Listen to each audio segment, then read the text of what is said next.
es el router, este viene siendo el firewall. Este es el firewall. Este es el firewall. Y el firewall lo conectamos al router directamente aquí. El router está posiblemente conectado o a una red WAN o directamente al internet. La mayoría de los routers, cuando se utiliza lo que es Access Control List, que no es más que un submódulo o un subsistema para aplicar medidas de seguridad a nivel de routers, y en los firewalls, estos equipos vienen o estos sistemas vienen configurados por default con este tipo de políticas de negación implícita.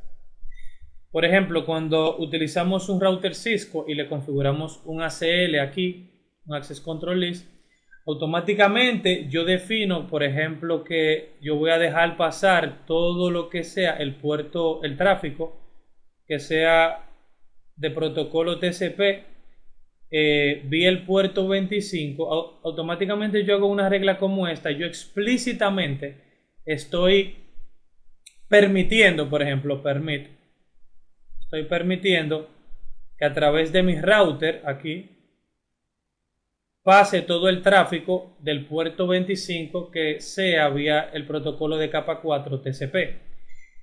Pero como yo estoy poniendo una política de manera explícita, todo lo demás implícitamente está negado, lo que significa que si yo recibo un tráfico vía el puerto 80 o vía el puerto 22 o vía el puerto 25 o cualquier otro puerto, por ejemplo 443, todo ese tráfico está negado por default o por defecto. Porque si yo quiero que algo esté permitido, tengo que ir al equipo, en este caso al router o al firewall, y explícitamente definir qué está permitido, porque de lo contrario todo se encuentra negado. De esa misma forma, viene configurado por default los firewall que son basados en Linux, que se utiliza el módulo de o el submódulo de seguridad que hay en Linux que se llama iptables. Iptables es una implementación de un firewall en los servidores Linux y automáticamente la política por defecto es que todo está negado. Eso mismo pasa en el caso de que implementemos un proxy server a nivel de SKIT. Todo está negado hasta que el administrador de la red explícitamente permita que un tráfico esté permitido. Básicamente esta es la definición de lo que es la negación implícita. Otro concepto que es realmente muy importante para lo que es la aplicación de políticas de seguridad en una empresa, en una red informática o en cualquier sistema de información es el uso del dispositivo para los fines. ¿Qué significa esto? Básicamente, lo que establece este concepto es que los dispositivos utilizados en una red para seguridad deben de ser única y exclusivamente para el uso de la seguridad de la red. Y los dispositivos utilizados para servicios deben de ser única y exclusivamente utilizados para ofrecer servicios. En la práctica, ¿qué error se comete frecuentemente? El siguiente.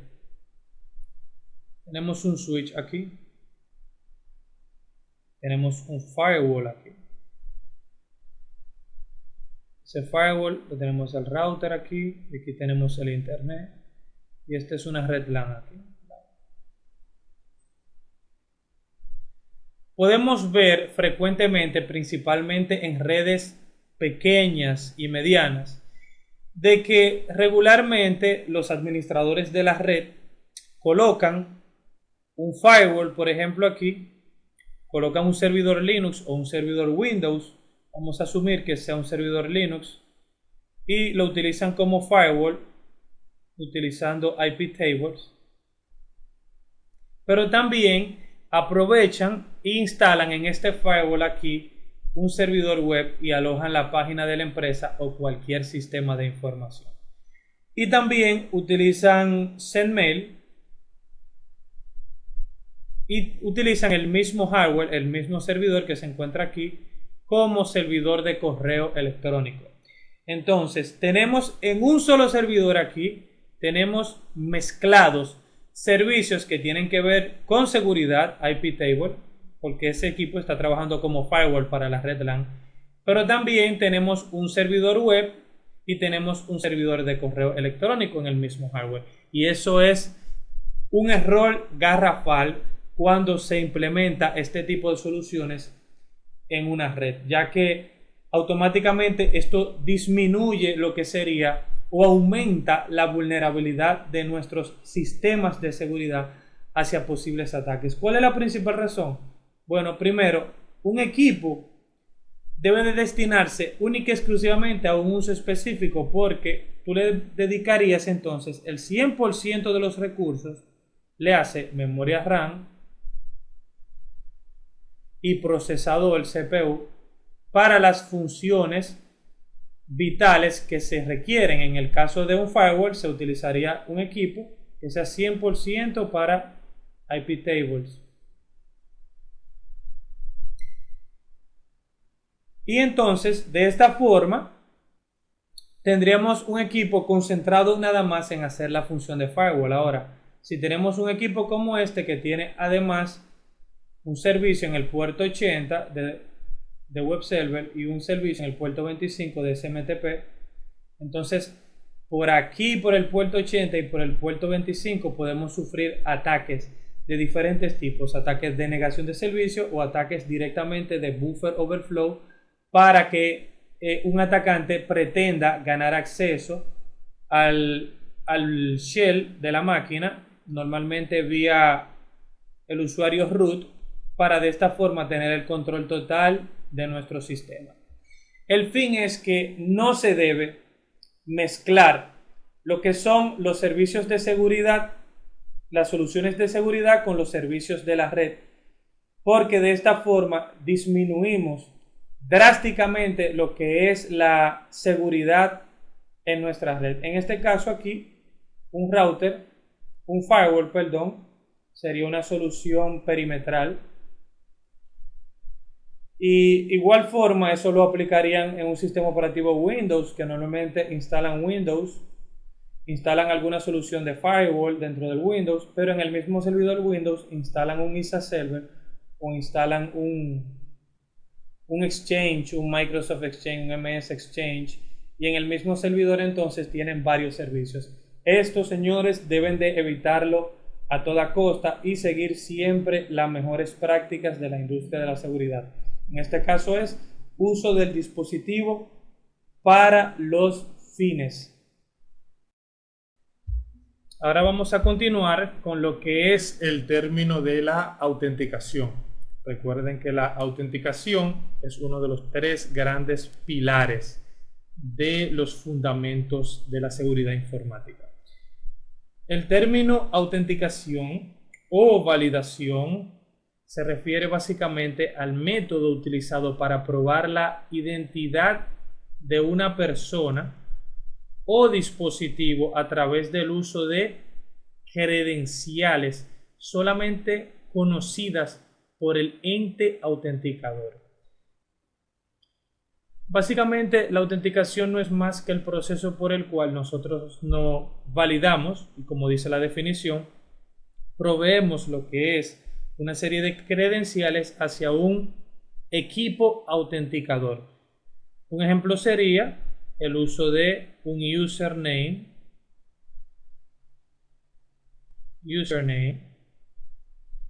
y un password. Este es un tipo de autenticación basada en el principio. Vamos a ver más adelante luego. Vamos a ver que hay diferentes tipos de mecanismos para autenticar usuario, pero básicamente el username y el password es un mecanismo para autenticar a los usuarios o a los dispositivos a través del mecanismo de algo que ellos saben y solamente lo saben ellos. Por ejemplo, el dispositivo que va a ser autenticado y el autenticador. El autenticador no es más que el equipo, el servidor, donde están las credenciales de los usuarios y estas van a ser cuadradas, las credenciales que suple el usuario con las credenciales que se guardan aquí en el servidor. Por ejemplo, si uno intenta conectarse a un servidor Linux, ustedes van a ver que automáticamente le aparece la pantalla de login, donde van a tener que introducir su username. Por ejemplo, el username sería Eugenio, por ejemplo, Eugenio, y automáticamente yo pulsaría Enter y el servidor Linux automáticamente me pide que le introduzca el password o contraseña. Y aquí yo debo de suplir una contraseña y lo que es el username y el password, ambos conforman lo que son mis credenciales como usuario para entrar, para tener acceso al servidor. Es bueno notar algo muy importante con el término autenticación, y es que no es lo mismo autenticación que control de acceso, ya que nosotros podemos ser autenticados y validados para tener acceso a un sistema, pero eso no significa que vamos a tener acceso a todos los componentes y recursos que tiene un sistema, ya que el control de acceso es otro concepto y además es otro subsistema dentro de un sistema donde se controla y se determina a qué recursos va a tener acceso un usuario que ha sido previamente validado o autenticado. Vamos a ver en este tema de autenticación diferentes tipos y diferentes métodos de autenticar a usuario. Entre ellos vamos a ver lo que es el método de autenticación by what you know, que es básicamente te van a autenticar, el sistema autenticará al usuario en base a lo que ellos saben, es decir, una información que ellos previamente solamente conoce el usuario y obviamente el ente autenticador que debe de conocerla para poderlos validar. También vamos a ver un tipo de autenticación que es basada en what you know y otra es sería what you know y la otra sería what you have. Y la tercera sería what you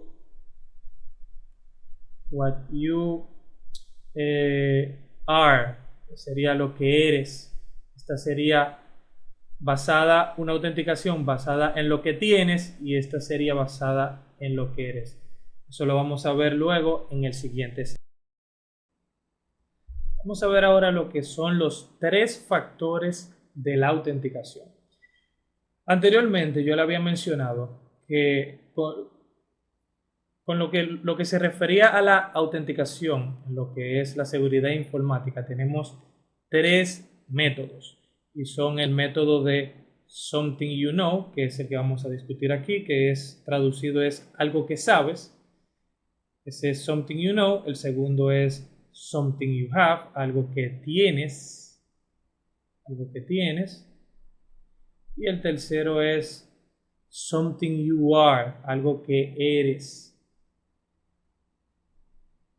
Esos son los 3 métodos principales que se utilizan para implementar la autenticación. En el método de algo que sabes, que le adelanto es el más débil de los 3, el más débil de los 3 métodos de autenticación, algo que sabes, es básicamente el método donde se emplea donde el usuario o el dispositivo debe de proveer un username, un usuario y una contraseña o password a un ente autenticador, que viene siendo el servidor o el dispositivo donde se guardan las credenciales del usuario. Para que este método de autenticación funcione correctamente, deben de seguirse los siguientes lineamientos. Primero, las claves o las contraseñas que utilicen los usuarios deben de ser fuertes. ¿Qué significa que una clave es fuerte? Básicamente, una clave, para considerarse fuerte, debe de tener una longitud mayor de 8 caracteres y además debe de contener lo que son caracteres numéricos y caracteres alfanuméricos. También es recomendable que las contraseñas de los usuarios contengan caracteres tanto minúscula como mayúscula. Eso es por la sencilla razón de que mientras mayor sea la combinación de caracteres en minúscula, mayúscula, número y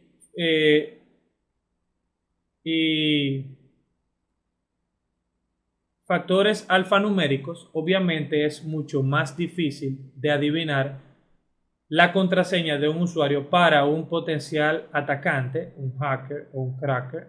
No es lo mismo, pero vamos a usar el término indistintamente aquí de hacker para referirnos tanto a hacker como a cracker, ya que el término hacker es mucho más popular que el término cracker. Pero el sentido es que si la contraseña tiene más de 8 caracteres y tiene una combinación de caracteres mayúscula, minúscula, numéricos y alfanuméricos, es mucho más difícil para un hacker o un programa de fuerza bruta o brute force de poder adivinar la clave de un usuario. Un programa brute force, van a ver aquí en este curso, no es más que un programa que su tarea principal es la generación de una serie de caracteres y intentar adivinar lo que es la clave de un usuario. Entonces, todas estas medidas que he señalado aquí se deben de tomar en una red y en un sistema de computación por los administradores de la red y de los sistemas para que las contraseñas de los usuarios sean lo suficientemente fuertes y no puedan ser fácilmente vulneradas.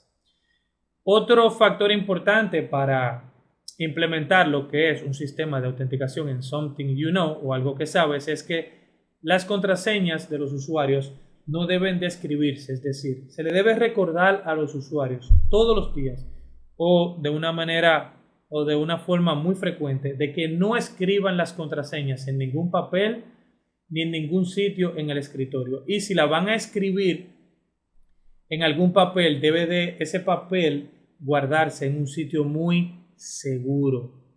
Esa es la palabra clave aquí. Pero como todo administrador de red sabe, la mayoría de los usuarios guarda las contraseñas muchas veces debajo del teclado. O peor aún, la pone en un post-it, en un papel que se pega en el mismo monitor.